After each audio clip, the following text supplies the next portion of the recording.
Halo, cześć! I witam w programie Krzysztofa Gonciarza w trzecim odcinku Zapytaj Kasię.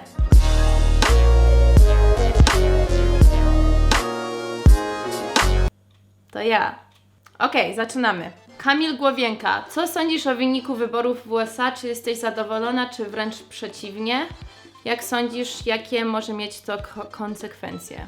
W zasadzie prezydentura przechodzi z rąk demokratów do republikanów i na odwrót zwykle co 8 lat. To jest taka zasada i to jest refleksja kraju. W połowie jesteśmy lewakami i druga połowa jest prawicowa, więc to jest standard. I Obama był prezydentem przez 8 lat, więc tak mniej więcej mogło się spodziewać, że teraz będzie republikanin. Ale myślę, że wielu osób nie spodziewało się Trumpa. To nie jest jakiś Jeb Bush, czy... To jest coś całkiem innego. Gdyby to był Jeb Bush, czy nawet Marco Rubio, byłoby po prostu zmiana partii z demokrackiej na republikanów. I byłaby to po prostu kontynuacja tego, co zawsze jest. I to utrzymuje jakiś balans u nas w Stanach, że są zmiany w tą stronę, następne 8 lat trochę ciągniemy w tą i to utrzymuje taki balans. Ale takiego prezydenta jak Trump to jeszcze nie mieliśmy w Stanach. Konsekwencje już widać w liczbie przestępstw w ostatnich 2 dniach. Mam nadzieję, że to się skończy i po prostu od tej pory naprzód będzie to polityka i nic innego. Jakub Kujawa. Co zrobisz, gdy ikoniczny plecak się uszkodzi? Zrobisz jak Krzysztof Gonciarz, gdy uszkodził okulary. Zdając sobie sprawę z tego, że mój plecak może się uszkodzić, już tak myślę o tym, żeby kupić nowy. Nie będzie dokładnie taki samy, ale chcę, żeby był jakiś zajebiście fajny plecak, żebyście go zauważali i dalej narzekali na to, że zawsze chodzę z plecakiem. Diana Czajczyńska. Kasiu, jak twoi rodzice zapatrują się na to, że jesteś sławna i podziwiana w Polsce? Ola Przybulska. Ona jest sławna i podziwiana? Więc głupio mi. Nie wiem, czy mam odpowiadać na to, czy nie.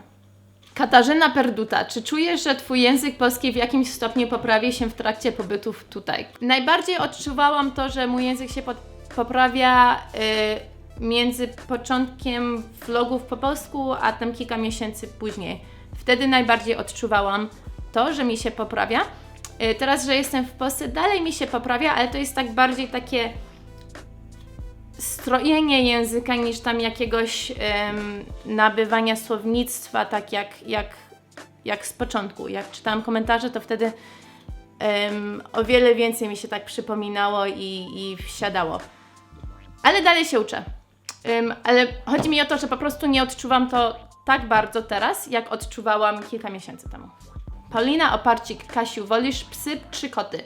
Ewentualnie jakieś inne zwierzęta z biologicznej puli wyboru? Prawdopodobnie przez podróży nie ma szansy na przejęcie maskotki, czy żeby sobie kiedyś sprawić świeżaka. Wolę psy. Koty też lubię, ale mam alergię do kotów. Czasami straszne alergie do kotów, że nic mi nie pomoże, muszę się położyć spać czy coś. Zawsze chciałam mieć psa, ale mój tryb życia nie pozwala na to. Na dodatek w Japonii w mieszkaniach to jest bardzo drogie, żeby mieć psa. W moim mieszkaniu w tej chwili nie mogłabym mieć, więc to musi być w dalszej przyszłości. Kiedyś będę miała psa, wrzucę na Instagrama, będziecie wiedzieli. Marek Winiarski. Masz duży wpływ na twórczość Krzysia oraz duży udział przy powstawaniu jego materiałów, jednak na przykład w przypadku nagród cały splendor spadł na jego nazwisko, a twoich zasługach wspomina tylko on w momencie odebrania nagrody. Jak się z tym czujesz? Czy chciałabyś być bardziej zauważana, żeby to było bardziej Gonciarz Myciński niż tylko Gonciarz i ta laska z wkurzającym plecakiem? Okej, to dam taki przykład. Abstrahuję ma za sobą ekipę, która pomaga im w ich twórczości. Pomagają przy nagrywaniu, pisaniu scenariuszu i ja jestem częścią takiej ekipy dla Krzysztofa. Jedna różnica jest, że po prostu mnie znacie z vlogów, z tej serii Zapytaj Kasię, z The Waga Pies, Więc nie myślę, że zasługuje na więcej zauważalności czy coś w tym sensie. To jest Krzysztofa kanał, on to założył, on nad tym pracował dużo dłużej niż ja i dziękuję, że pamiętacie o mnie, ale nie wiecie, o co mi chodzi. Jest mi dobrze tak. Myślę, gdyby nie te vlogi, to pytanie by nie padło. Angelika Nabiałek. Było już pytanie dotyczące tego, jakie wkurzające rzeczy robi Krzyś, a ja pytam, które czynności Krzysia podobają Ci się najbardziej? Mi się bardzo podoba, że Krzyś jest bardzo driven? Jak się to mówi po polsku? Jak coś chce, czy coś chce zrobić, to robi. I to mi się podoba. Bartosz Kowalewski. Kasiu, w jednym vlogu wspominałeś, że grałaś w piłkę. Gdy chodziłaś do szkoły w USA, lubiłaś chodzić na WF, czy jednak tego unikałaś i jaka była Twoja ulubiona dziedzina? Uwielbiałam WF, zawsze było to bardzo zorganizowane w naszej szkole. Co 2 tygodnie zmienialiśmy sport, o którym się uczyliśmy i którego graliśmy, więc zawsze było fajnie. Zawsze się zmieniało, nie nudziliśmy się i myślę, że mieliśmy super zajebistego nauczyciela z WF w podstawówce. W średniej szkole też miałam fajnych nauczycieli, uwielbiałam WF. Angelika Stachowska. Czy Twoja siostra Ci zazdrości troszkę życia w tym pozytywnym sensie?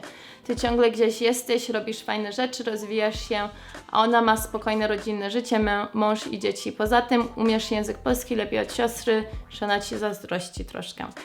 Nie chciałam odpowiadać na to pytanie bez pozwolenia mojej siostry, więc zadałam jej to pytanie dosłownie. I ona mi odpowiedziała, że tak, czasami zazdroszczę tego, że podróżujesz. Jest mi przykro, że mój polski nie jest aż tak dobry, ale ja też mam mniej praktyki. I to jest prawda. Mieszka w Colorado, gdzie jest bardzo niewielu Polaków i w sumie nie używa polskiego na co dzień już 18 lat. Z tego co ja wiem, moja siostra bardzo lubi to, że ona kończy pracę. Ona nie chciałaby mieć na przykład swojej firmy. Ona lubi to, że po końcu pracy idzie do domu, nie musi myśleć o tym. Więc zdaję sobie sprawę z tego, że gdyby była w mojej pozycji, to by nie było tak. Więc tak bardzo pozytywnie mi troszeczkę zazdrości, ale nie myślę, że tak naprawdę mi zazdrości. Czasami ja jej zazdroszczę, też w takim pozytywnym sensie jej życia, że ma takie poukładane i mniej więcej może przewidzieć to, co będzie się działo w następnych kilku lat, ale plusy, minusy. Paulina Skrońska. Kasiu, czy myślałeś kiedyś o tym, aby poprowadzić swoje życie w zupełnie innym kierunku? Aby być teraz kimś innym niż jesteś obecnie? Mówię o jakichś marzeniach z dzieciństwa czy młodości. Czy jesteś zadowolona z tego, jak potoczyło się Twoje życie? Tak, jestem zadowolona z tego, jak potoczyło się moje życie. Takie marzenia z dzieciństwa miałam różne i dziwne. Jedno takie marzenie, co pozostało przy mnie, jest, że chciałabym być inżynierem. I to wraca do mnie czasami i gdybym tego nie robiła, co teraz robię, może bym podjęła decyzję wrócić do szkoły i zostać inżynierem. Ale zawsze chciałam podróżować i to, co ja teraz robię, tworzy to, że jest to możliwe. Więc nie jest tak, że jakoś jest mi przykro czy coś, po prostu tak się wydarzyło, cieszę się z tego. Czasami myślę o tym, żeby zostać inżynierem. Ale to jest po prostu taki jeden kierunek, co został przy mnie najdłużej. Jakub Ofat, omijam Twoje pytanie. PS, moja koleżanka Julka kupiła sobie okulary identyczne jak Twoje. Cześć Julka! Mam nadzieję, że fajnie wyglądają Twoje okulary. Dobry wybór. Danuta Stoińska. Czy zdarza się, że jak jesteś nagrywana przez Krzysia, to mówisz, że ma to wyciąć, bo nie zgadzasz się na dane ujęcia? Chyba zdarzyło się to 2 razy, ale to bardziej polega na moim humorze.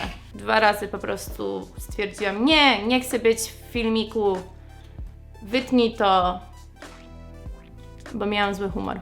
Co Cię skłoniło do założenia własnego kanału? Prośby widzów, czy chęć rozwoju niezależnego, a może coś innego? Szymon Formela pyta. Zauważam jakieś zainteresowanie od widzów, ale chyba najbardziej mnie skłoniło do tego komentarze na mój temat. Były bardzo takie ciekawe dla mnie, bo niektóre takie pytania do mnie były rzeczy, które ja myślałam, że są bardzo oczywiste, ale skoro były te komentarze i pytania, stwierdziłam, że chyba warto odpowiadać na nie. Też chciałam założyć kanał, bo mam takie marzenie, żeby za jakiś czas zrobić taki dłuższy filmik, bardziej taki dokumentalny. Nie będę Wam mówić, ale to się dobrze tak składa z tym, co teraz robię na tym nowym kanale. Nowe filmiki będą w następnym tygodniu.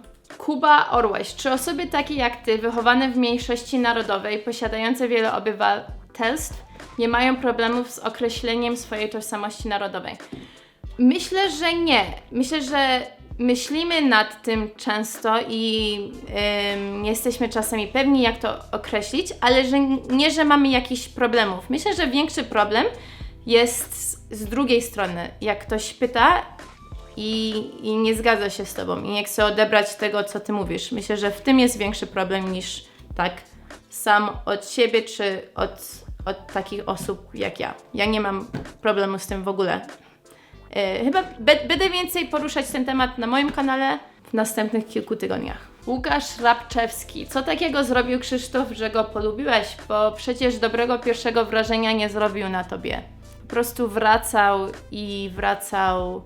i kolegowaliśmy się, aż się polubiliśmy. I to było tylko z tego powodu, że nie miał innych znajomych w Japonii, więc musieliśmy się polubić.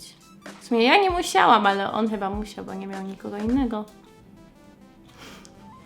Michał Cegielski. Czy macie czasem taką sytuację z Krzysiem, że nie potraficie się zrozumieć? Na przykład on powie coś po polsku, a Ty nie wiesz, co to znaczy i prosisz go, aby Ci wyjaśnił. Zdarza się, że czasem nie znam słowa, które on używa i czasem on nie zna słowa, które ja używam, ale to się rzadko zdarza i tak w ogóle myślę, że taka nasza dwujęzyczność wzbogaca to nasze możliwości wypowiadania się. Powiedziałabym, że może raz na 2 tygodnie jest taka sytuacja. Częściej jest tak, że po prostu pytam jego, co niektóre słowa znaczą, które przeczytam w komentarzach. Ale nie, że on tam coś używa, jakieś strasznie trudne słowa.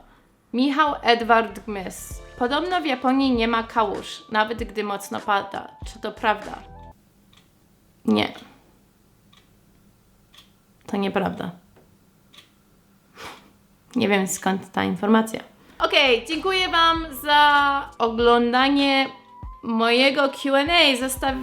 Zostawcie łapki w górę i zadawajcie pytania na następny raz, albo po prostu piszcie komentarze, bo zawsze czytam komentarze pod Q&A.